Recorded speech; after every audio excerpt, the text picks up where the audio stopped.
Hey, this is awesome. Oh, Clark, hey. Good to see you among the living, man.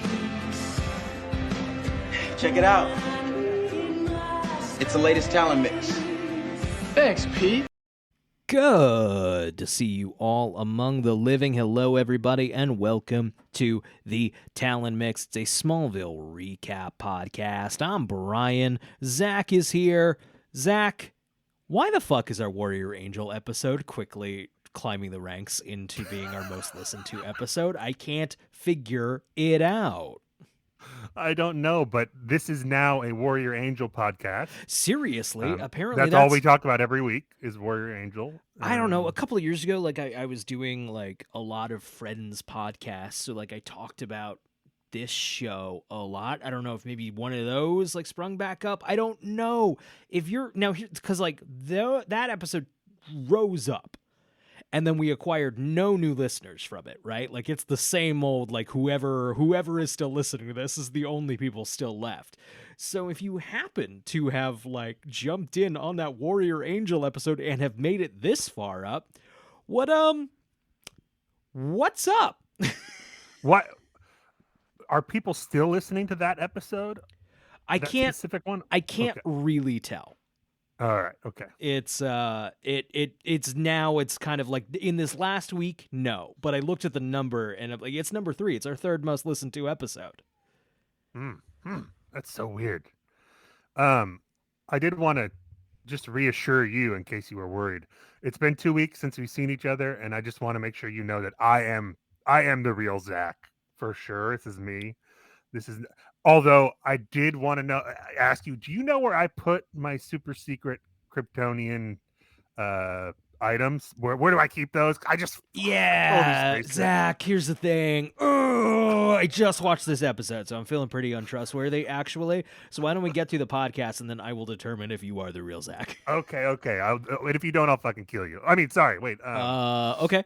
Yeah, no, that's cool. That's a totally chill, cool, normal thing to have. You know what's funny is, so this episode of Smallville is the first one after the mid-season finale. So it's like a couple months. Right. It's a couple months later. It comes back. It's really good. And so you and I are like Lana. We're like, wow, Smallville's really good again. But then there's a part of me that's like Chloe and is like, is this really Smallville? Is this really Smallville? Is this bizarro Smallville? Is this a secret show pretending to be Smallville? It's because you've said this season maybe picks it back up by the end. Yes. So now I'm wondering, like, because I've talked about it before, but I fell last week is the first episode I can confirm I have never seen before. I'd never seen this episode before. Did I just need to hang on through like one episode? I know, yeah, one more week and you would have been good. Yeah. I will also say maybe this episode's good. It's good by like season 7 standards. Right, sure. No, what the difference is between this episode and the last several is that this one does not feel like it was made during the writer's strike. I know it still was technically, right, but this feels like a normal season of Smallville episode, whereas the other ones, it's like, fuck, what the hell happened here? Like, right. This one feels like it was rewritten. There were drafts of this one. It's tighter. It's even conceptually, this episode feels like, wouldn't it be fun if? And yes, that is fun. What happens in this episode is fun. The actors seem to be having fun, which weirdly enough makes it so that we have more fun. Tom Welling is always having more fun when he doesn't have to play Clark Kent. I wrote that same note in my phone. He's always having a blast when he doesn't play Clark, and he always knocks it out of the park. Yes, which to be we've talked about it plenty of times, but Clark Kent is such a blank fucking slate of a goddamn guy to have to be. You don't even get to be like the Christopher Reeve, like, whoa gosh, goofball. Like yeah, you don't even get to be the fake moron. You're just nice guy. Right. And it's Clark Kent. We love Clark Kent. But yeah, that is the job. The job is to come in and Clark says the Clark thing. After 7 seasons, he's probably getting a little sick of it. He's having a good time here. And this is a slightly different. This is not quite Red Kryptonite Clark, because he's not like outwardly trying to be a douchebag. He's trying to be normal, and he's got some pathos to him. I like that about this. Yeah. They actually make him somewhat I mean, he's two-dimensional. He's not one-dimensional. Yeah. Previously, he was one-dimensional. Right. Not quite He 3. was Clark, but a little more bizarre, Right. if you remember. So getting into it, this week we watched Persona. It's the 10th episode in the 7th season of Smallville. It's the 142nd episode overall. This aired on January 31st, 2008. Speaking of this time period on the CW, I was in New York recently. I was staying with my friend Willie, who's been on the show before, and we basically immediately defaulted to what happened when we were roommates. It's just we got high and we watched Seventh Heaven. I made it all the way up to New York City to get high and watch Seventh Heaven. But When in Rome. When in Rome. Did you watch much of that? I've never seen any of it. So I don't think I had either. I think I'd probably caught an episode or two at the time, but I remember the commercials. I remember it's one of those shows where every episode is a very special episode. I always get it mixed up with One Tree Hill. Oh, interesting. Different. I don't know if they overlapped much. They may have. Which one had the guy from Star Trek who turned out to be Sketch? That's Seventh Heaven. Okay, he's like the dad. Yes, and he's a pastor, a dad. And okay, so Seventh Heaven is the one I thought it was. Yes. Semi-religious. It's semi-religious. It's we were talking about this a lot. My friends kept referring to it as a Christian show, and it's not. He's a pastor. They talk about God and church, but never about our Lord and Savior Jesus Christ. Okay, great. At least I won't say never of the 4 episodes we watched, but it's mostly what I wanted to talk about was that it went until 2007. Like it aired it went 11 seasons. Wow. Well into Smallville's run. Like it stopped last year in Smallville time. Seventh Heaven. Wow. Wait, it started in the 90s? Yeah. Yep. It was an early hit for the WB. Oh, interesting. I didn't know it was that old. Yeah. Beautiful show. Jessica Biel, if you're not familiar, that's her first breakout role. That's what I knew most about it. Ashley Simpson's there for a little bit. Oh, is she? Yeah, right. and Haley Duff, the other Duff sister. I remember Haley Duff. You don't have to. We watched the marijuana episode because it's fun to watch a marijuana episode when you're stoned out of your fucking gourd. And there is a storyline where the dad finds a joint in the house, and he's wondering which of his 5 children had the joint. And it's all suspect. One kid's got the munchies. One kid, her eyes are red. Is it like a Agatha Christie? Which kid had the weed? So now the kids, so he's taken the weed and he's talked about it with the mother, and they put it in their bedroom where one of the kids finds the weed and mom and dad are smoking pot. See, you're selling me on this show. Fucking hit here. The hit that, like, if you know anything about Seventh Heaven, you know Jessica Biel, or you know this scene where the mom reveals to the dad, you have to go easy on whichever kid, because when I was their age, I smoked the pot. And the dad has a totally chill, normal response about it. How could you not tell me? Oh my gosh, stop. And then it is revealed. The 90s. Oh, the 90s. And then it is revealed that the mom's friend, after they had smoked the ganj, got into a car, tried to drive home, got into a car accident. He smoked weed and he died. Oh. Brian, it wasn't long ago we were locking people in jail for marijuana. Can you believe that? Oh, it wasn't that long ago. It was vilified like it's heroin or something. It's a plant that makes cereal taste pretty good and makes you think SpongeBob is brilliant. Like, Meanwhile, people are drinking and doing all sorts of terrible shit while drunk, and I'm drinking a beer right now. Weed is terrible podcasting. Like it's Right, a yeah, terrible podcast, buddy. But other than that, better than beer in every capacity.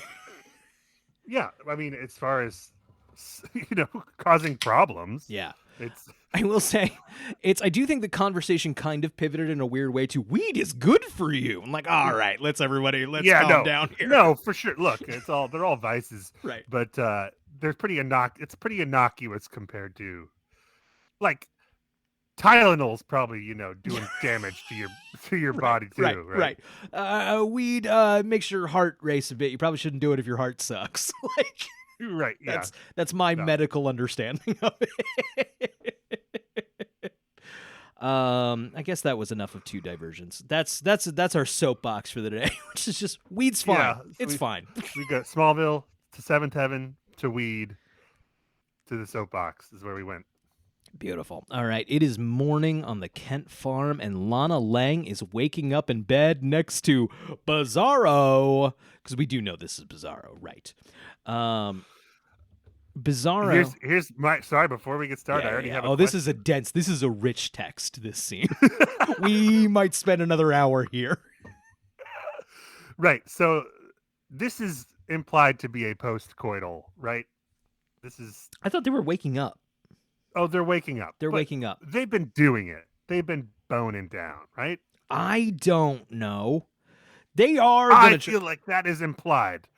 They must have been boning. I mean, we have not exactly fucking figured out, because we get a line earlier in this show, in an earlier episode, where they're like, yeah, we don't bone. That's true. Gosh, I thought it was, maybe I'm wrong. I thought it was implied that they were boning. Now, it's funny to me that Bizarro has his super wad under control right away. Right.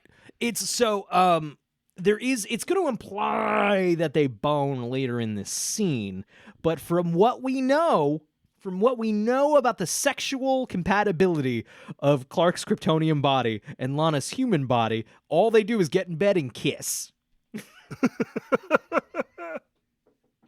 Open mouth kissing in the morning. That's chill. Okay, well, that was my question or my observation, that is, if they're doing it, then this... All of my questions are about, like, what's happening here. Right, yeah. Phantom guy has figured out, much like everyone else who's had Clark's powers, has figured out how to use them way quicker than he did. Yes. Just, like, right away. Yeah, I think Clark might be the dumbest Kryptonian. Everyone else gets it all fucking together. He's not, like, the most pure-hearted. He's just the dumbest. I guess that all tracks. He's just a big old dumbass. And he's in the media. Am I right? Did someone say something about the media? Get back in the box. Get back in the box. Oh, he's in a box. He's not in a vault. He's in a box. He's in a box in the vault. Yeah, because I couldn't stand him. He told me to get in the box. Yeah, speaking of, because of the tariffs, this podcast now costs twice the price. So 0 times 2 is still 0. Yeah. Should have monetized that fucking Warrior Angel episode, huh? That's where the money is. Gosh. You know what? We should, to retaliate, if China tries to take away movies, you're not going to have access to the Warrior Angel episode. Can't do it. We're taking it. I can make it not available in China like that. Once I remember the login to the iTunes, I can fucking... Once I get that together, as long as it doesn't ask me to confirm on a phone number I no longer have. Brian, your volume's pretty low. All right. How's it now? I can't tell. Hello. That'll work. It's hard because I'm gonna be fine on my recorder, so it's just you. So I'm trying to make it so you can hear me versus like not blow out the recorder. It's my computer sucks. My computer doesn't read the interface correctly. Well, the audience experience is more important than if I can hear you. I'll just guess what you're saying. It's fine. I think that would be great for podcasting. I'm gonna take a. I can hear what you're saying. It's just quiet. It's totally fine. We'll be right back. And we're back. Just technical difficulties are fun. We've been doing this for a long time, and we still have no idea what we're doing on the audio. What? Sorry, just kidding. I did have a thing Okay. today where I was going to stop stressing about it because who cares? What am I stressing about it for? Oh no, yeah, don't. I stress Don't about stress. it, and it still sounds like I don't know what I'm doing. So I might as well just own the I don't know what I'm doing part and just. As long as this is a Smallville podcast, it's okay. It doesn't matter. It's fine. Truly. When we graduate from this to really important stuff, the real important things Seventh heaven. in life, yes, then both of us are gonna have to up our game. Yes. Considerably. I guess I should learn what a microphone does. I don't know. I just hold it in front of my face, and I. Clark, Lana in bed, or Bizarro Clark and Lana in bed. Bizarro talks about wanting to fly Lana to Paris, but Lana states she is happy where she is and decides to make Clark a special dinner that night, which isn't quite accurate to how the conversation goes. The conversation is like, let's go somewhere. And she's like, I'm happy right here in bed with your dick. And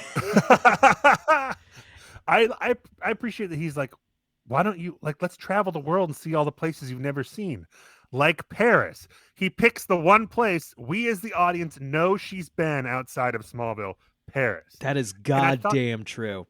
She's been to Hong Kong too. We know she was in Hong Kong. That's true, yes, with a blonde wig to blend in. Right. So we technically don't know that she was there. She was blending in so well. Yeah.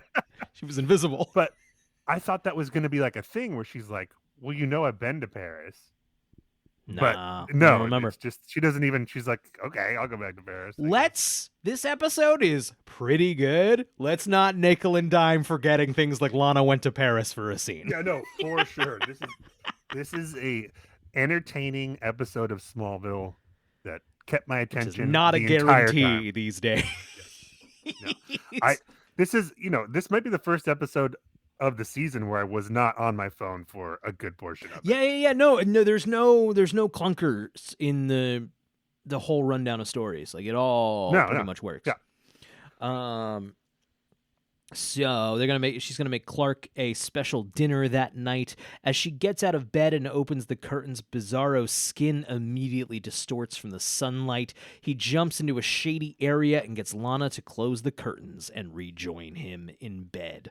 I think the line here is like, the sun's got nothing on you. Close them and come back here.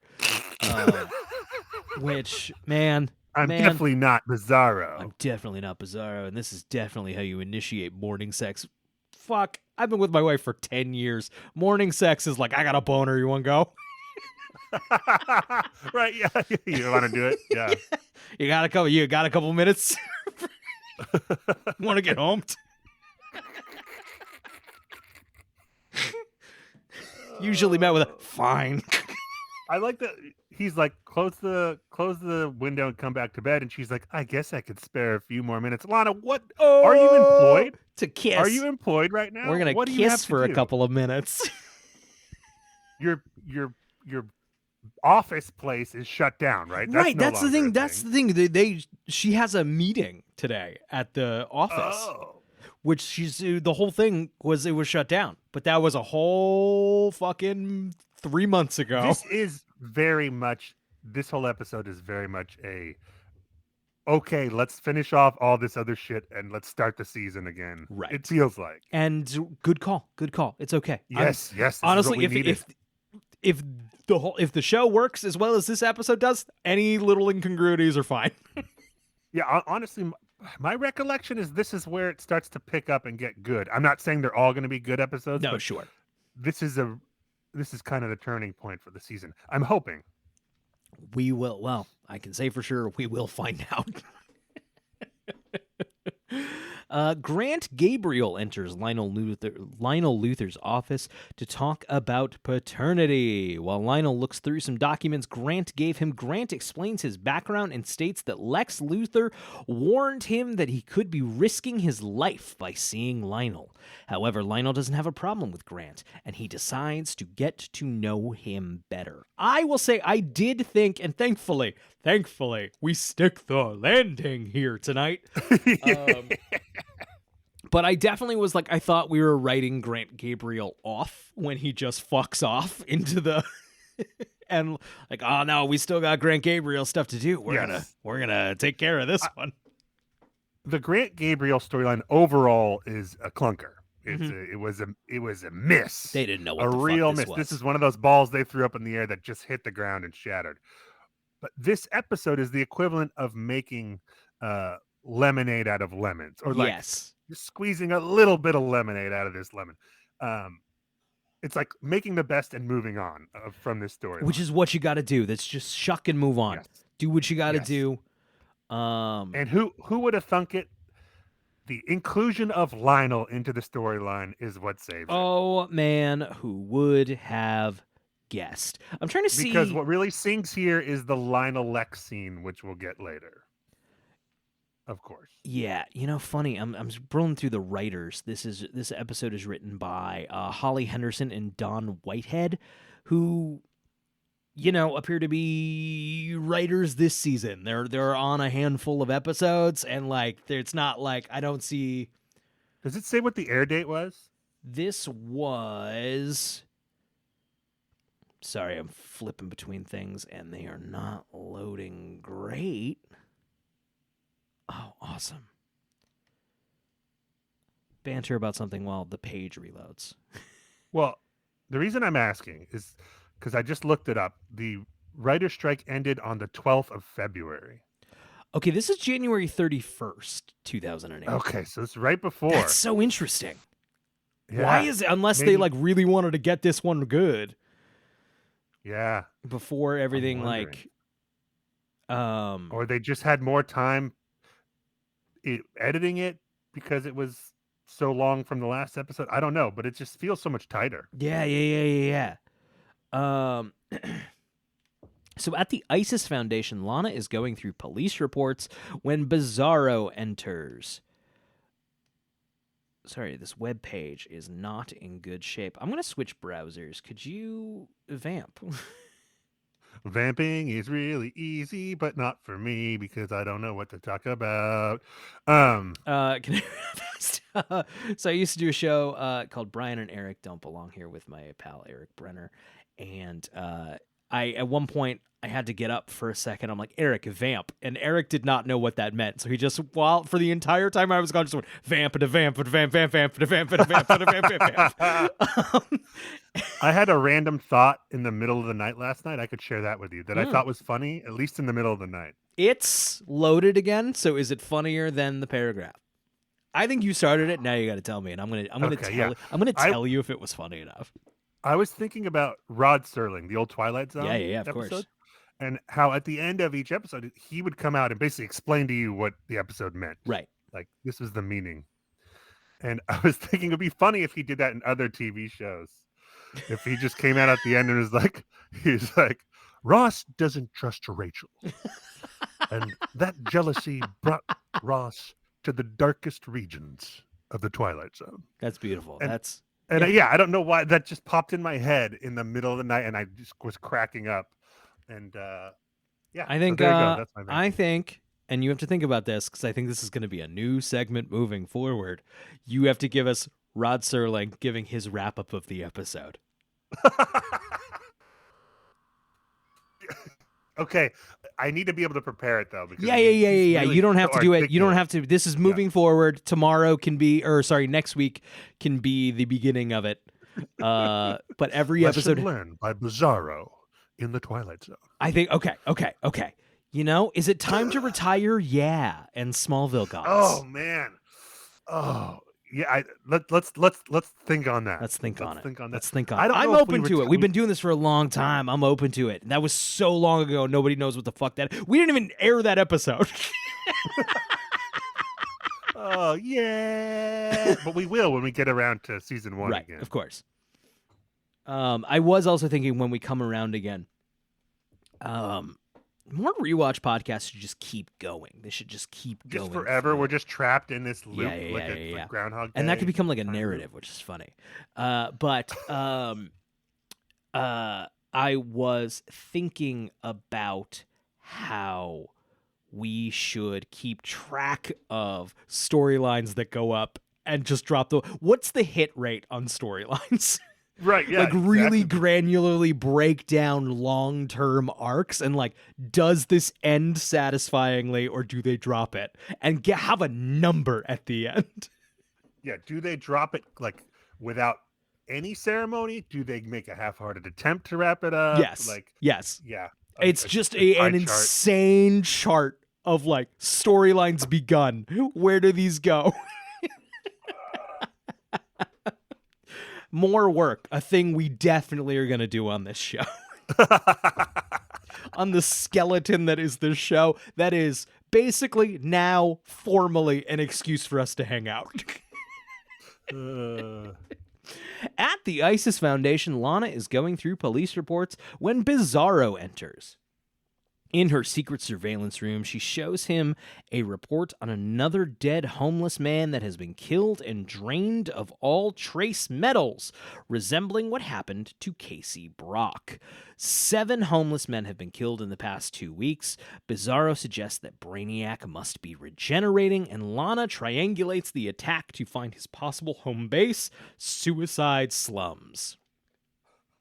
You could have started there. Where else do the bad guys in Metropolis go? You had to fucking triangulate Suicide Slums. And I like this line they threw out where Lana's like, blah, blah, blah. Chloe's not the only one, blah, blah, blah. Computers. I'm good at it now. Yeah, right. Computers just seem to be the fucking, like, I'm good at that now. That's my thing now. And Clark's like, don't worry, so is Kara. She's been on Earth for 10 days. Yeah, that's... When we're in Suicide Slums, which will be in the next scene, this is all covered in like a blue filter, which is very funny. I don't know why. Yeah. Metropolis blue. We were doing that shit all the time. Spielberg was still doing it in West Side Story. That fucking ugly blue filter. Stop it. Who's Spielberg's fucking photographer right now? Like, Janusz Kaminski. Yeah, I'm obviously he's a fucking pro, but like, I mean, he's shot some of the most beautiful movies ever. But I know what you're talking about, and sometimes I'm like, you know, Spielberg used to use different people pretty much for every movie or every few movies, and he's just stuck with him since Schindler's List. And some movies look great, and other movies I'm like, maybe he wasn't the one for this movie. Yeah. Could you imagine if, like, Minority Report is a lot of fun. I won't say it's a banger straight 10 out of 10 movie, but it's a lot of fun. Yeah. Could you imagine if that movie had, like, some colors? Dude. Oh, so I rewatched Minority Report a few months back. Yeah. I own it on DVD from when I was in high school. And it wasn't streaming anywhere. So I was like, I'll pop the DVD in. It was unwatchable on DVD because of that color situation. Oh. And it's for people who don't know, it's purposely like degraded in a weird way. It's like, what's the term for it? I don't I like the vocabulary, but they take some of the color out and it's kind of grainy looking and desaturated or whatever. Yeah, I eventually got it on Blu-ray and it looked great, looked fine. But the DVD, because of the technology or whatever, first of all, it looked like a black and white movie. Holy shit. And then you couldn't see details. Like it was so bad. Oh no. Not like a normal downgrade. The DVD is obviously a downgrade, but some DVDs are still fun. I've actually had pretty good. I've been doing DVDs from the library. I'm kind of preferring it to like some more HD stuff. I don't know. It's keeping the magic a little bit. I don't know. Well, also they don't skip as much if they're a little dinged up as Blu-rays do. Oh, sure.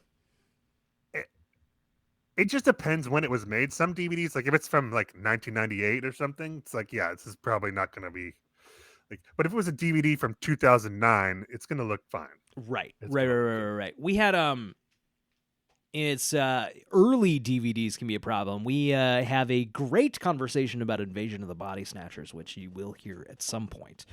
But here's the thing.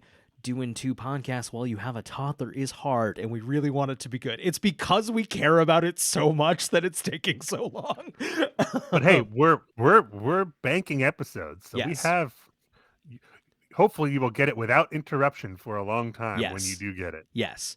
So we have a great conversation about Invasion of the Body Snatchers, which I watched on DVD because it wasn't streaming. Immediately after we recorded that conversation, it was streaming everywhere. But Yeah, I remember. But I got this DVD and it wasn't quite. Is the word like the anthropomorphic widescreen where like it adjusts to your TV?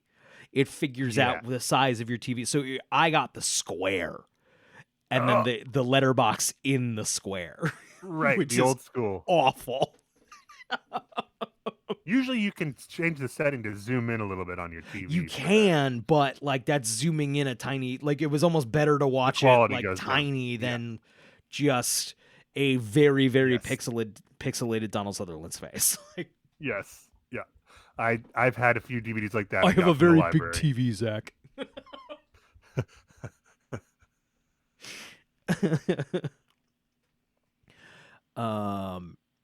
Okay, so several homeless men are crowded around open fires, one of them being Milton Fine, Brainiac's human form. We haven't seen James Marsden on this show in a moment. No, I feel like it. Was he on last season? I don't think so, don't but I think so. I definitely think- could be wrong. I mean, I know he was on the finale of 5 when he released Zod, and I thought that was the last we saw. I of think him. so too. I don't think he's been on since then. Yeah. What's Marston got going on? Nah. Just hoping a Spike reboot happens, huh? It ain't gonna happen, big guy. There are pretty good. Brian Lynch wrote a great run of Spike comics that are still actually that they might be some of the best Buffy stuff. Actually, period. The Brian Lynch Spike run. Recommend. Well, I mean, they're doing the Buffy reboot, aren't they? I will believe it when I see it. And also, I don't really want to see it. No, yeah, I'm. Yeah. It's also tough when the Spike character is supposed to be 21, 22 and a vampire, and James Marsden is an old ass man. Yeah. So I don't foresee that happening. Did you see the trailer for the new Naked Gun movie? I saw a screenshot of Liam Neeson in his underpants. Yeah.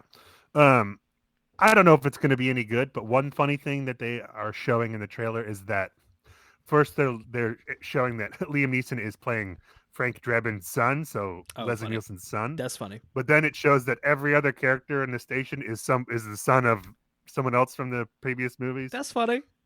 Right. So they're making fun of the reboot Right. trope of, oh, it's your son is the next generation of, and that's Right. that. I like that. Now, it's ultimately, I think that movie is going to come down to, is it funny? Right. Yeah. That's Yeah, it. That's we'll it. see. That's all. Like narrative. Who cares? Like all of that Fucking stuff Leslie doesn't matter. Nielsen is such a hard comedic talent to emulate because Yeah. he plays it completely fucking straight. Right. It is like And that's what's so funny. Scary how straight Movie he plays. 3 actually isn't that bad when Leslie Nielsen is there. No, No, he's the reason I saw it. Yeah. He's the reason I saw that. I saw that in theaters because I was like, "Oh, Leslie Nielsen." And I'm not saying Liam Neeson's not funny. He's not going to be funny, but that's hard to That's hard. capture. I don't know of anyone who does it quite like him, of playing it completely straight but being so fucking hilarious. It's also not a style of comedy that's in right now. So it has to kind of No. like usher it back in. We are getting a little more absurdist stuff, like the Tim Robinson stuff kind of really gaining like kind of memeable popularity, but that's the thing. Comedy right now very much exists in memes and kind of referenceable material. My wife and I quote like I think you should leave feels immediately relevant to most situations that we're in. So we're always screaming some sort of Tim Robinson line at the news or something. And so I don't know what the place for a modern naked gun is, unless it is a modern naked gun. These are all my. I don't have any. Yeah, look, yeah, I'm open to it being good. I hope it is. I just wanted to profess my love for the absolutely one of a kind Leslie Nielsen. Naked Gun, if it's not good, I won't see it, and I won't even realize it came out, you know? And right, like, you'll watch it on the airplane and be like, all right. Yeah, exactly. Actually, that's probably where I will see it. Okay. A metallic extension of Brainiac's finger drains the trace metals from a rat. Bizarro makes a mocking remark to Brainiac, and Brainiac immediately recognizes him as the Phantom. Let's see here. When asked where Clark is, Bizarro isn't sure, claiming that the Martian Manhunter took him prisoner when he escaped. Clark was gone. Okay. Bizarro proceeds to ask Brainiac about how he could prevent his skin turning to stone in direct sunlight, but Brainiac does not know. He redirects Bizarro to Dax a Kryptonian scientist who came to Earth years ago. Brainiac explains that Dax like any traveling Kryptonian, can be found with his beacon.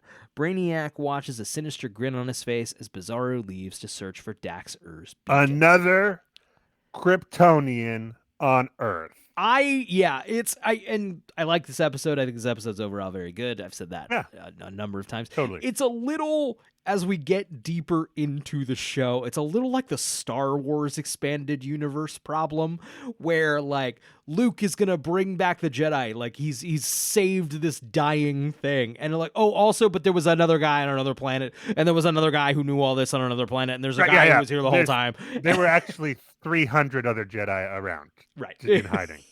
Any of these people actually, and they were all really strong and really cool and really powerful, and any of them came in and like fucking flicked the Death Star, ping, and they would have gone all over the place. It actually was actually really inefficient to bring Luke into the picture, actually.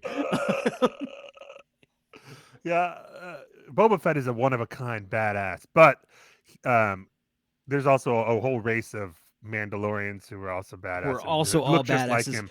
And there's another guy, and he's got a whole show. And also, his dad was the base for the clones. So all stormtroopers are Boba Fett also.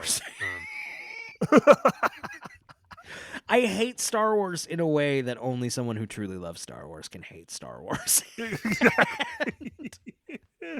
It's so frustrating. You don't hate Star Wars. You love Star Wars. You hate Star Wars, the universe. Yes. You love Star Wars, the movie. Yes. Star Wars. I haven't got one together. I've talked to you many times about doing a Star Wars role-playing game, right? Playing in a couple of sessions of a Star Wars game. And I don't want to play a Star Wars game in the Star Wars universe. I just want the Star Wars vibe, you know? All the Star Wars stuff, and just have it be the galactic bad guys. Because, I'm also okay with a Star Wars universe that only exists in the world of the original Star Wars movie. Yeah.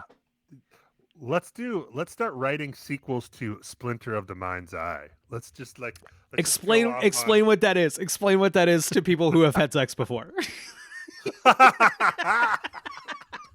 Well, no, they're not listening to this. Yeah, right. That's true. So after Star Wars came out, a novel came out called Splinter of the Mind's Eye, which was basically a sequel to Star Wars. I believe it was written before the movie came out. It was like, if this movie's not successful, it was going to be the sequel, right? Yes. Basically. Yes.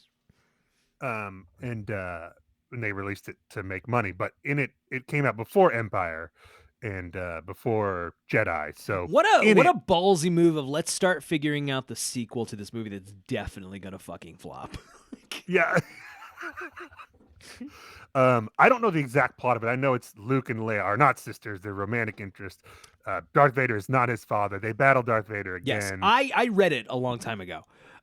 It's not very good, but it is Right. fun to read. I quite enjoy pre-canon Star Wars, is how my friend and I describe it.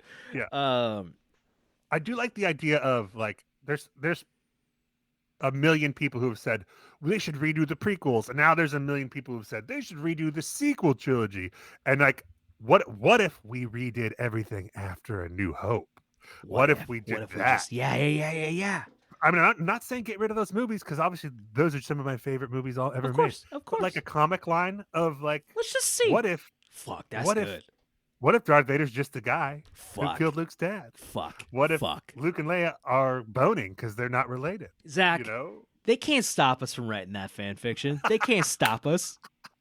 We'll put it on the internet, man. Fuck. And Lucas will go, I always intended it.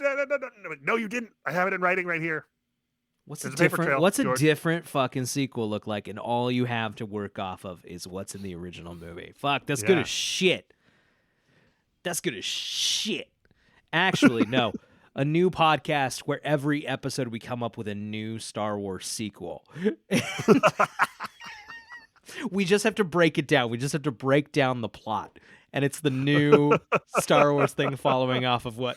Weekend at Boba's. They kill Boba Fett, but they have to pretend he's alive. Yeah. Luke And and Han have him. it's actually really easy because you just put the helmet on and then everyone's like, it's pretty uneventful. It's like a 30-minute max movie, and the like 15 minutes of that 30 minutes is Luke and Leia trying on the various Mandalorian armors. Right. But you can go so many places because the original Star Wars, you don't see Jabba. Jabba can be whatever you want. Mm-hmm. They talk about him, but you don't see him. You don't see the Emperor. They talk about him, but you don't see him. He can be whatever you God, want. Star Wars is such a good fucking movie, dude. I don't know if it was Tolkien who talked about it, or if this is someone just referencing Tolkien, but good fantasy writing, a good fantasy setting. I hate these fucking fantasy books that are just these giant fucking tomes, dude. Good fantasy world building is leaving just enough to your imagination that you believe that there is more. Right. Yes. That's very well put. The idea that the Clone Wars is just a line of dialogue, a thing that happened that they don't even have to talk about what it is. Like, oh yeah, no, this happened during the Clone Wars, and Luke is like, yeah, the Clone Wars, the thing I heard about. Right. and let me tell you something. I'm certain George Lucas did not know in his mind what the Clone Wars were when he wrote that line. No, that was a cool sounding war name. Yes. That's beautiful. Right. That's amazing. Just leave them wondering. And leave them to 30, 40 years later coming up with answers of like what Grok Shido was doing. God, I hate it. I hate how Star Wars now is. I fucking hate. All right, diversion. Rogue One time. I was going to bring up Rogue One. Perfect. Open the vault. Yeah, I don't even think it was formally in the vault. It was like an honorary vault inductee. Oh, okay. But I don't think we ever formally put it in. This is not about the film itself, but conversation around it was very like, Rogue One finally answers the plot hole from the original movie. Brian, we've known each other too long because that's what I was going to bring up. Yeah, dude. There was specifically one review that said that it finally fills up the plot hole of the exhaust port. I think I know. Actually, I first think of all, I know not a plot hole. Did that? That's not what a plot hole is. Yeah, that's not a plot hole. That's maybe a contrivance, a plot contrivance. Sure, right. It's just a contrivance explaining the MacGuffin. But it's not. What do you know about fantasy world technology? Yeah, and the whole point is that it's something they overlooked, which could happen. Yeah. That happens the all the fucking time. That's how it's so small. It's so small. No one can make that shot because they don't know that there's a Jedi in the fucking, I don't know. or No, a force sensitive whatever. They don't fucking know. That's not a plot hole. And that's not Rogue One's fault. That's Rogue One is like being like, that's like a wink moment. That's like, Right. Well, once again, that has he put nothing it to there do with on my purpose. issues with the movie. No, he's like, I put it there on purpose, whatever. That's a fun little thing. It's not like, oh, good, we finally, whew, now I can enjoy Star Wars. This thing that ruins the whimsical space adventure movie. Fucking hell, dude. Fucking hell. I've had a lot of conversations lately about Star Wars and the phrase sci-fi and the phrase fantasy. And I was of the Star Wars is fantasy, not science fiction.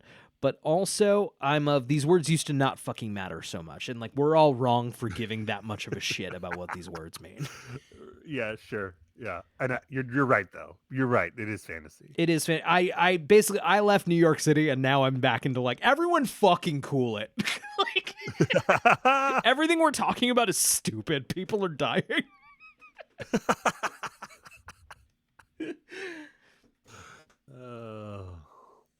All right. Unable to find the beacon, Bizarro visits Chloe Sullivan at the Daily Planet, where many people are getting fired after Lex's recent acquisition of the place. He asks if he could search the planet archives to see if anyone recently found the tracking device, but because of the chaotic situation at the planet, she is swamped with work and asks him to wait. Getting impatient, Bizarro tells her he needs to find a shield, but Chloe realizes he already has one and has completely forgotten about it. Wary, she asks him to go home. Bizarro gets irritated and forcefully grabs her arm, demanding to know where it is. Suspicious that something is wrong with Clark, Chloe doesn't tell Bizarro anything. Super sketch, and it's clear that something's not right with Bizarro, but that does remind me, the shield that I have, will you tell me where I fucking put it? Because I'm really getting frustrated. Zach, I now feel confident enough that it is you and you have genuinely forgot, and I can tell you, it's in your butt. Oh, man. Yeah, I don't know. Yeah. Oh, how clever of me to put it there. Yeah. All right. Keep reading. I'm going to go to the bathroom for just a second. Yeah. Cool. Why? No, totally unrelated. Go. After seeing Grant's name on the Luthor Court visitor log, Lex calls Lionel to meet him at the Luthor mansion and warns him to keep his distance from Grant. Lionel states that Lex can't claim Grant as if he were a piece of property, but Lex infers that he knows Grant is a clone of Julian Luthor. Lionel is disgusted by Lex's actions. Zach has legitimately stepped away for a moment, but I will note that kind of what Zach talked about with making lemonade out of lemons. It's the storyline is fucking so goddamn stupid, but they have in this episode legitimized the scene a little bit, and that it's still a compelling couple of minutes of this episode, and that is probably thanks to John Glover. No, look, obviously, anytime you get John Glover and Michael Rosenbaum in a scene together, it's better than it should be. They've had some scenes this season where we're like, that's at least something, but they don't have a lot to work with. Right. This scene they actually do, because this is about Julian-ish. There's a stake here. Like, it's... Yes. And you get a great Lionel mic drop moment. Where Lex is basically, what does he say? Something to the effect of, you're telling me you wouldn't want another chance to look into the eyes of the son you've lost? And Lionel says, it's you I've lost. Oh, it's you I've lost. Which, Lionel, you were a straight up bad guy, to be clear. Oh, no, yeah. Lionel, you are the reason everything in the world is bad. We love you, Lionel, but... You're born again. Right. And that means none of your crimes are prosecutable in court. The cast of Seventh Heaven would remind us. I smoked pot. Chloe visits Lana at the Kent's house regarding Clark's earlier visit to the Daily Planet and asks her if she's noticed anything weird about Clark. The only difference Lana sees about him is that he's opened up more and insists that Chloe doesn't know Clark as well as she thought she did. It's like the fact that he's opened up more isn't the first alarm bell of like he's opened up more. Oh shit.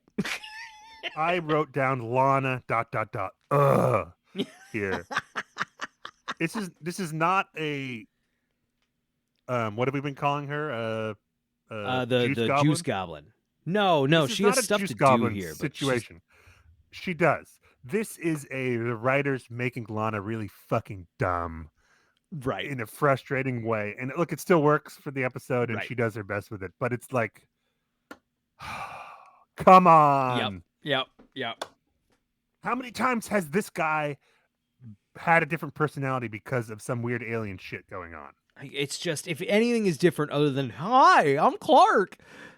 Fucking, something's wrong. Bail. And okay, she didn't pick up on it yet, but when Chloe's like, hey, this seems weird, maybe consider it and don't be like, Chloe, you're just jealous because blah, blah, blah, blah, blah, blah, blah, blah, blah. Unless there are a bunch of times we haven't seen where Chloe comes barge again. Like, something's wrong with Clark. Yeah, we haven't seen it, but it's a weekly occurrence. Yes. And like, yeah, sometimes she is right, but like not usually. That's the only explanation. I think he's on magenta kryptonite, which makes him He doesn't like bacon normally. He doesn't do the bacon. And I watched him eat a BLT. Would make it make sense, Lana. It must be the magenta kryptonite. Yeah, that is luckily the only side effect of magenta kryptonite is that he enjoys bacon. Yeah. Which, bacon's pretty good.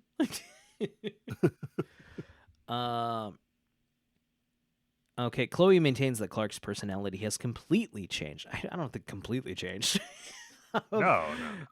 However, Lana just tells her she needs to let Clark go.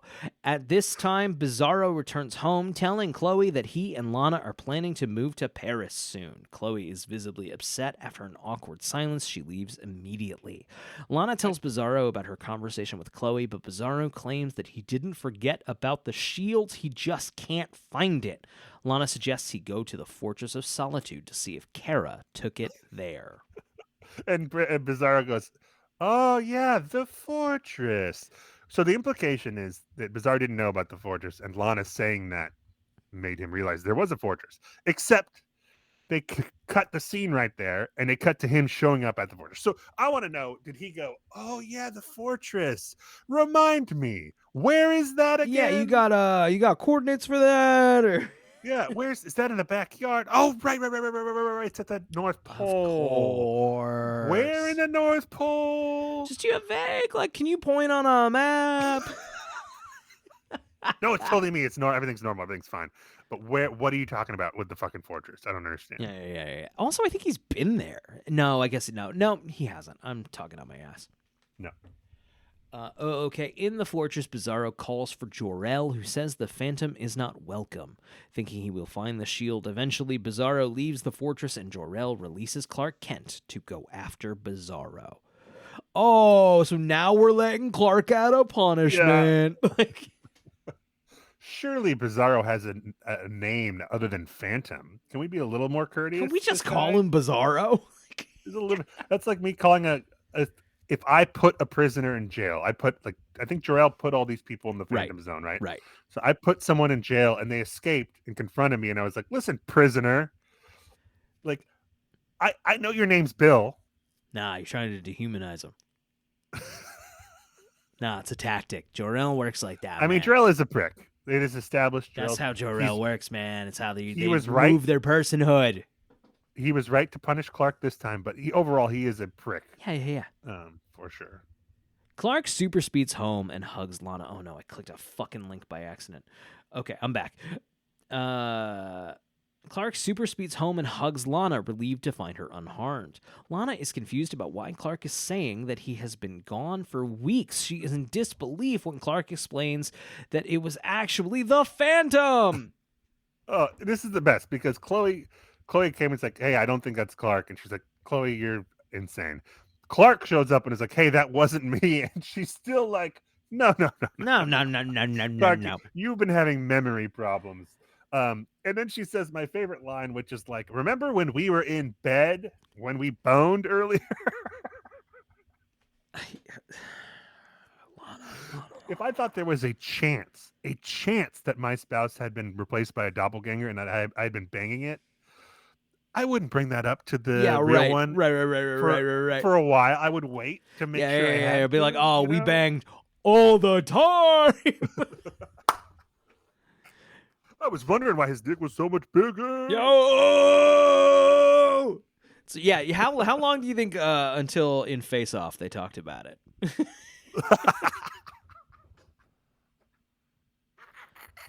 God, Face Off is fucking good, dude.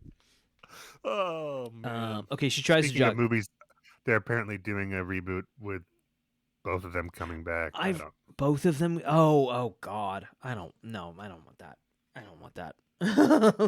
No, no one wants that. No one wants that. It's no.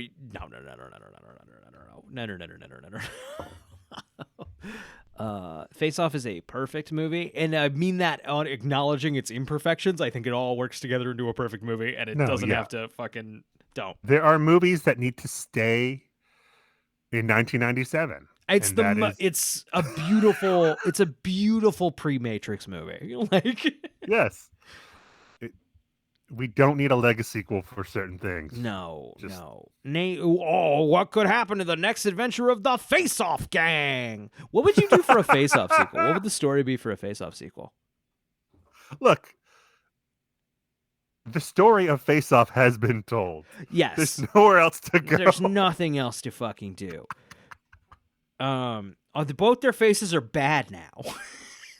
We already escaped from a prison with magnet boots, okay? There's no... God, Face Off is so fucking sick!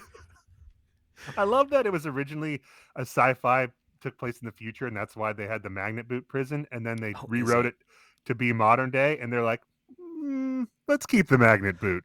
That's one of my favorite parts of their things about the movie is like the fact that in 1997, people could just go to the movies and see fucking Face Off. Could you like what?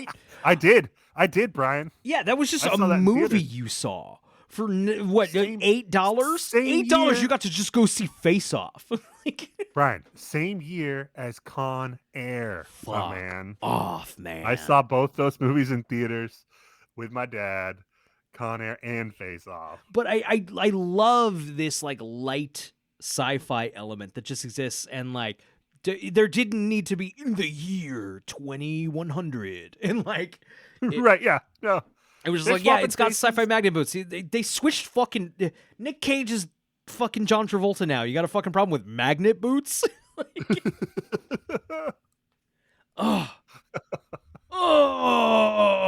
If you haven't seen Face Off, watch Face Off right now. It's so fucking good. You could have a movie like that is so absurd and so violent and so stupid, and then pretty much everyone was like, yep, that was good. That was good as hell. It's so fucking stupid. It's so over the top, and it's God. Listen, it got good reviews at the time, and they weren't like ironic. They weren't like, no, it's stupid, but they were like, this is a very fun action movie. Go see. It was a huge hit. Could you imagine something like Face Off being a huge hit today? No, first of all, it wouldn't get made. It would get made for $40 million by A24. Right. Right.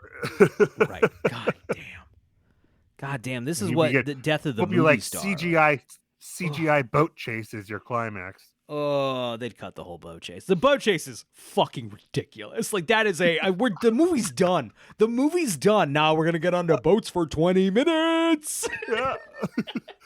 And you know what I love? When I rewatch Face Off, I noticed this, and we've talked about it before, but whatever. I love obvious stunt doubles, but you don't care because the stunt is so awesome, and it's way better than watching a CGI head put on a stunt double's body. Man, you can tell that we haven't talked in 2 weeks. Like generally, if people are going through the backlog, you can tell if like an episode is like 2 hours, it's because we skipped a week. Yeah, exactly. Yeah, we're just bullshitting. But They announced the Oscars are introducing a stunt category. Good. Which I think is super sick, and not just for the acknowledgement of stunt performers, but I wonder if that's going to present a reason for studios to pay a stunt performer and not just make it a fucking CGI model. Yeah, or they do the thing where they get a stunt guy and they put the actor's face on him CGI. It still looks like shit. Right. Let me tell you, when those boats are flipping and Nick Cage in quotes and John Travolta in quotes are flying through the air, it's clearly not them, and no one gives a fuck because it looks awesome. Right. And you know what? It's okay. You know what I'll also say? I'm sure it's obvious. I believe it. I've never noticed. You know why? Because Face Off is fucking awesome. Look, there are shots in T2 where Arnold is on the motorcycle doing stunts, and it's not him. And I never fucking once cared. When I was a kid, I never cared. As an adult, I don't care. It's fucking awesome. It's fucking T2. Way better. It's T2. Just give me Shut up and enjoy T2. Mom.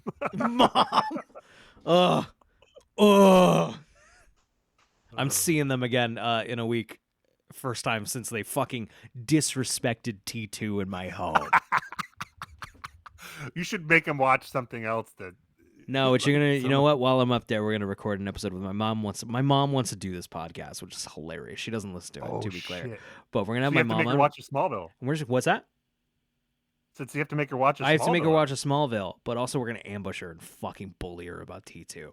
We're gonna make my mom cry. My wonderful mother. What gave if me Arnold life. on Cameo? Can we pay him to show up and be like, "Why don't you like my movie? Why don't you like it? It's boring. It's the most exciting movie ever made. What's wrong with you? Biggest movie of 1992 and 1993 if they put it out then. T2.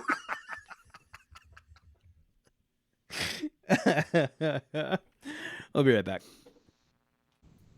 Bizarro goes to Suicide Slums again, telling Brainiac that Kal-El is back and he needs to die.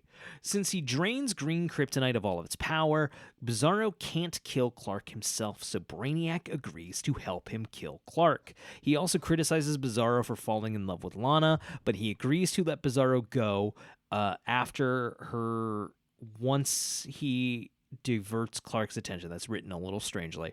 It's basically, it's funny, like James Marston, I'm not sure which. Marsters. It's clearly like the same day, the same set. They shot this in a day or two. It's walk through quote unquote Suicide Slums and then walk the other way through Suicide Slums. Yep. It's the same fucking shot.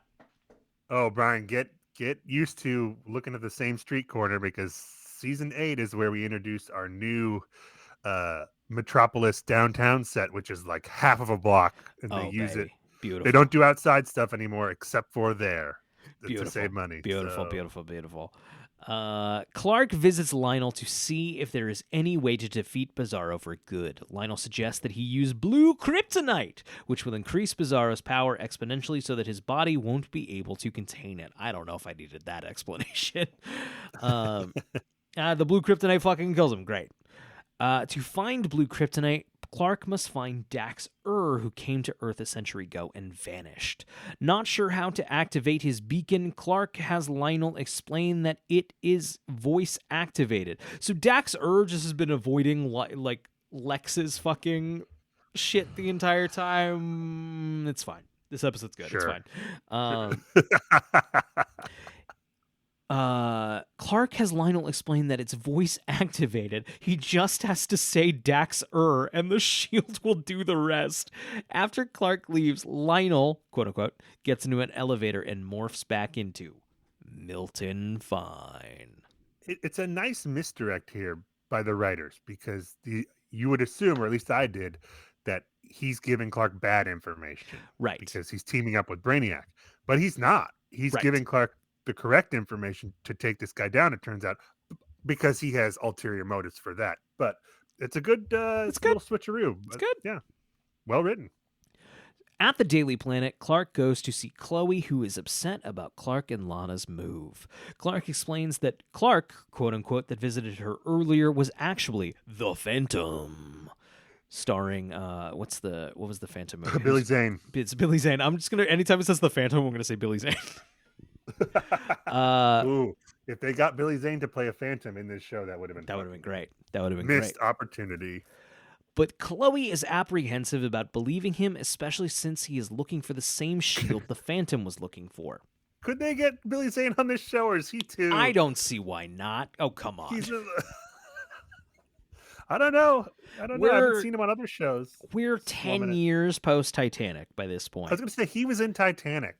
He was in Titanic, and now it's 2008. We could get Billy Zane on Smallville. Do we want Billy Zane on Smallville? That's another question. Yes. I mean, I do. Yes. Does the Smallville people want to pay Billy Zane's? Although I guess he's bald, that might steal some of the bald thunder from. Oh yeah, I can't. He's a good-looking bald. That is a good bald shtick. Where did I see Billy Zane recently? Community. Rewatching Community. He has a very funny little episode there. Which one is he on? I've seen every episode. I think it's a late thing. Britta's in the bar. I don't remember the exact context. Oh yeah. It's the one where her and Subway are right. The guy named Subway. Right. Yeah, sorry. Yeah. Mm-hmm. Good looking dude, Billy Zane. Billy Zane. Okay, by walking into direct sunlight, Clark proves he is not Billy Zane. Relieved, Chloe hugs him, then reveals she took the shield because of his bizarre behavior earlier. Chloe warns him to be careful, then he activates the beacon, which transports him to Dax-Ur's location. As he is doing this, Brainiac wakes up and listens to the beacon, smiling. Clark finds himself transported to a rural area in Arizona where a man is fixing an antique car. At first, the man... it's Arizona because the blue filter is now orange. There you go. That's it. That's all it takes. Boom. Visual storytelling. Is that why we did the blue filter earlier? Maybe that is why we did the blue filter earlier. Yeah. You thought you could pull one past us. No, we see what you're doing, Smallville. Man. At first, the man claims he doesn't know who Dax-Ur is, but Clark seems to know that he is Dax-Ur. He goes, I don't know any Dexter. He tosses us in the beacon, introducing himself as Kal-El. As Clark explains how he arrived on Earth, Dax-Ur's son and wife arrive with a bag lunch to share with Dax-Ur, who is now a mechanic. He wears a bracelet of blue kryptonite to remove his abilities so he can live as a human. Clark is like, how you fucking? How you fucking? I knew there were kryptonite condoms. Come on. Give them, share them. This little kid, I don't know if he's British or has some accent, but he has one line, which is the dad's like, what's for lunch? And the line is sandwiches, which the son pronounces sandwiches. Oh, fuck. French Canadian bullshit. What are sandwiches? Oh, God. Sandwiches. Say it normal, kid. You're an actor. More tariffs for you. That's it. Boost them up.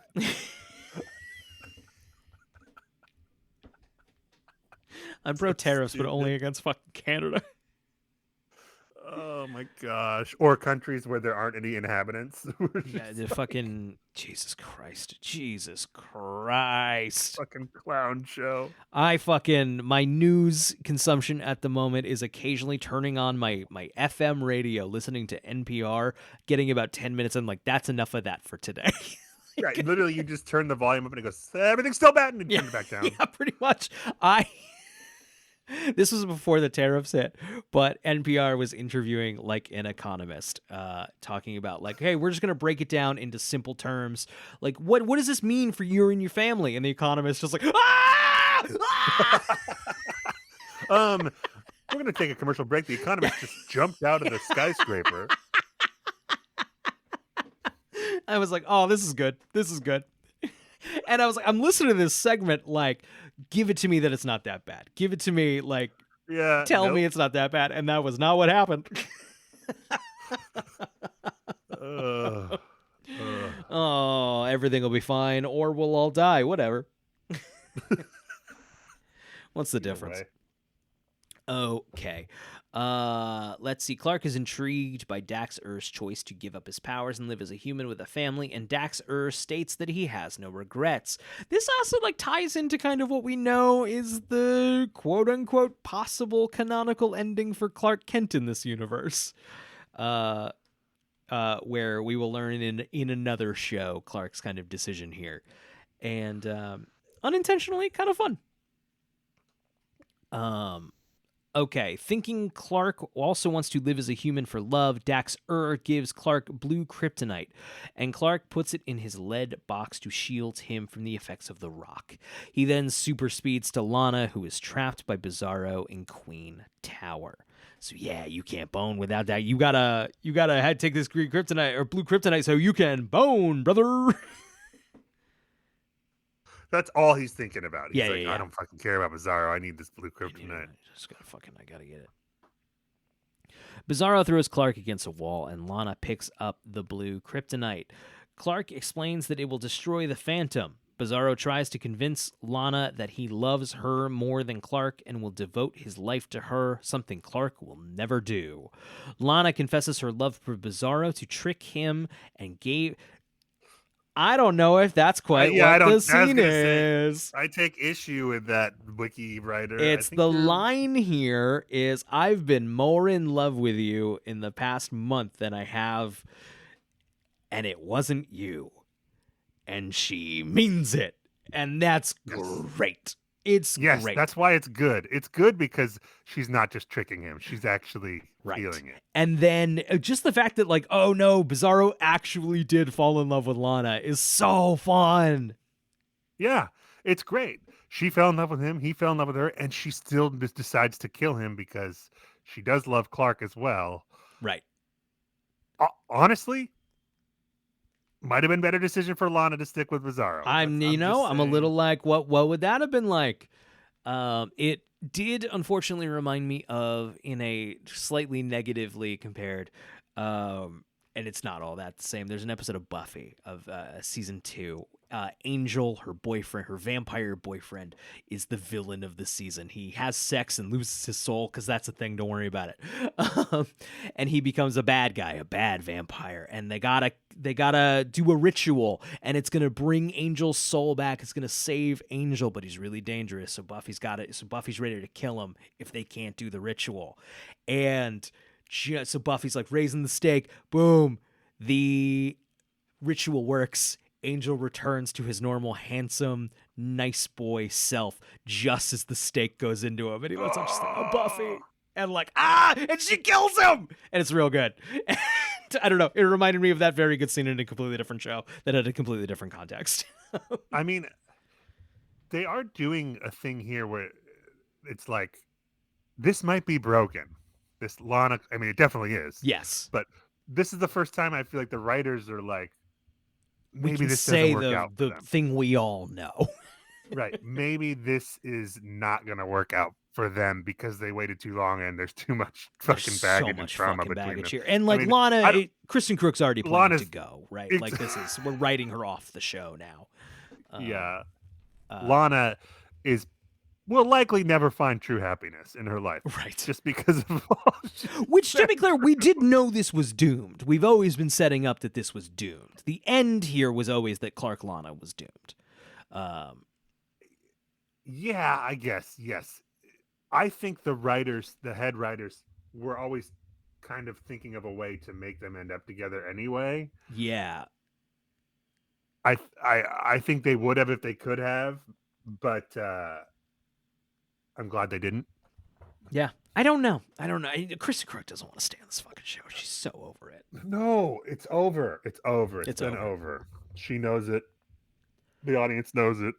Finally, the writers seem to realize it. Right. Kristen Crook's attitude outside of this episode has just been shoot me faster. Fucking kill me. So the power overwhelms Bizarro and he explodes. He tells Lana that he loves her. It's good. It's real good. Yeah, it is. It's great. Brainiac walks up to Daxter and tells him that he needs his mind to fix himself. Daxter refuses and tries to take off his blue kryptonite bracelet to restore his powers. Brainiac grabs him and drains his mind of the information that he needs. Man, there's something to like it's just a bracelet. Like, I have no regrets. I can take it off at any time. Like, Right, yeah. You could do both. yeah, Can't right. you do both? Can you save people and then put that thing back on? I don't know. Yeah, like, so you can just bone. It could just be the boning bracelet. Like, the boning I know I guess it ruins a little spontaneity, but like people gotta take medications and stuff. It's fine. Oh. Lionel and Grant are just finishing a long and enjoyable steak dinner. Suddenly, they are approached by a mugger, and even though they surrender their wallets, the mugger shoots Grant 3 times in the chest and once in the back. The assailant walks away, texting Lex the phrase, "Job done." I am cackling as this is happening. I'm laughing my ass off. Okay, let me ask you. Yeah.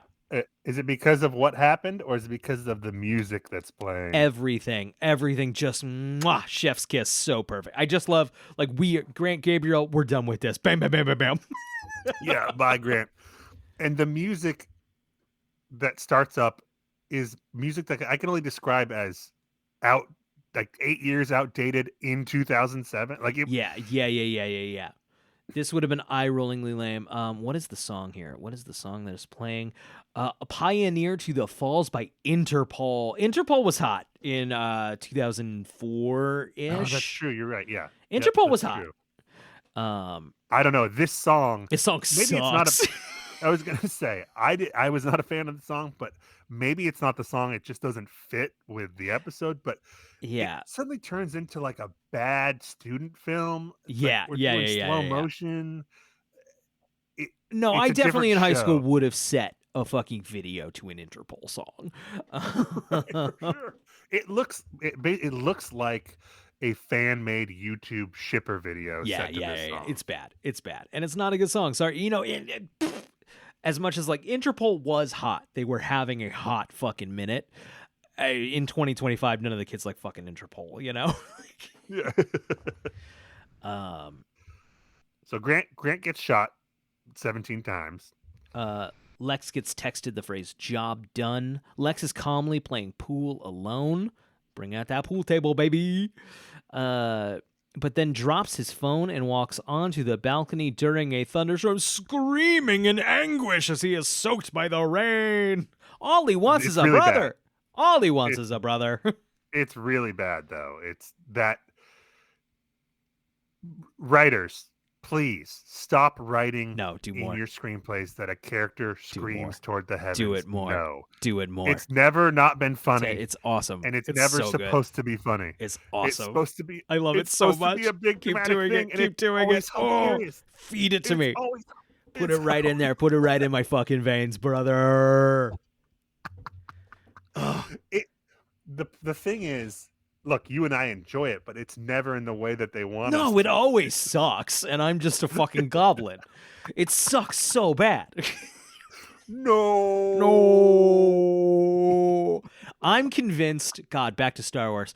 I came back from a break and told you we had to wrap it up. No more diversions. And I am still convinced. Fucking, I see Star Wars Revenge of the Sith. There's the no. I see it a second time. I swear to God that no was different. I swear to God. I know that's not possible. I know that's not what they did. What do you mean it's not possible? Lucas could change anything. I guess that's true. I know it was so fucking funny the first time that like no.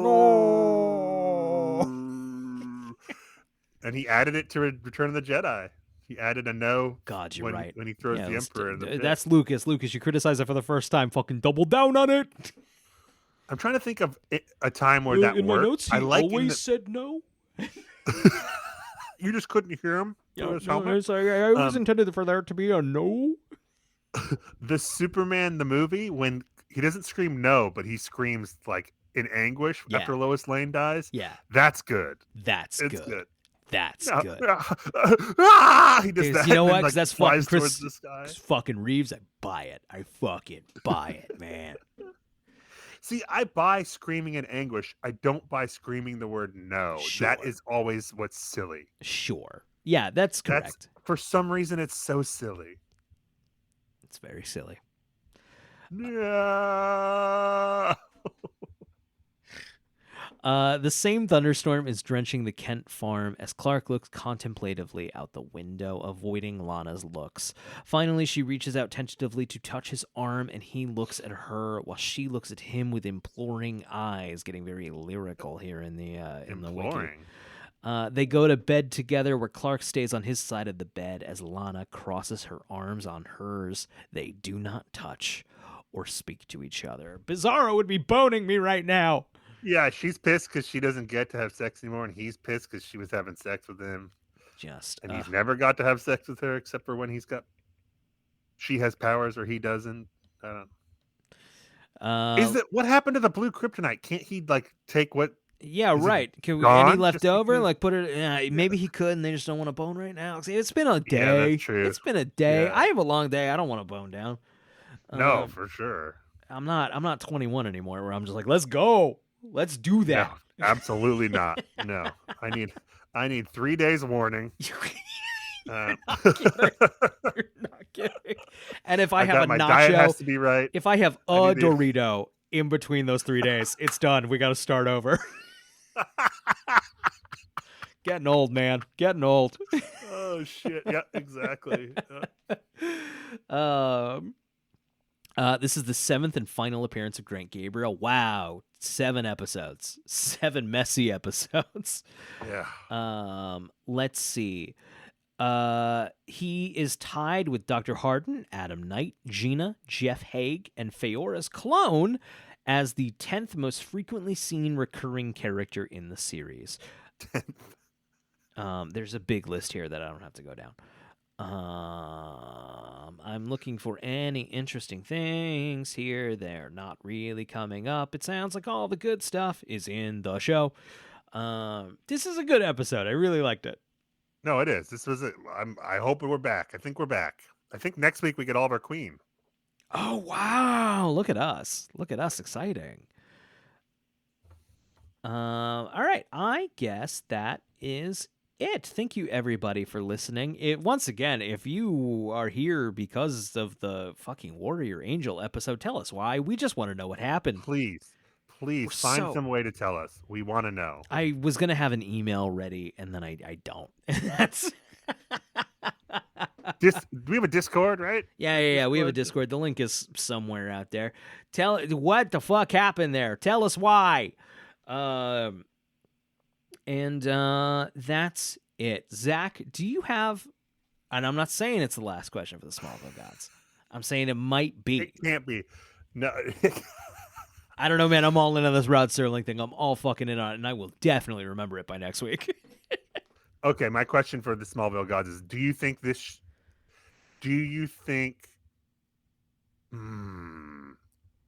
I'm trying to figure out how to phrase this. Do you think we should take a break from you? Good night, everybody. Yeah! He thinks it's time. He's long. He's Kristen Crowe. I'm not ready. I'm not ready. Good night, everybody.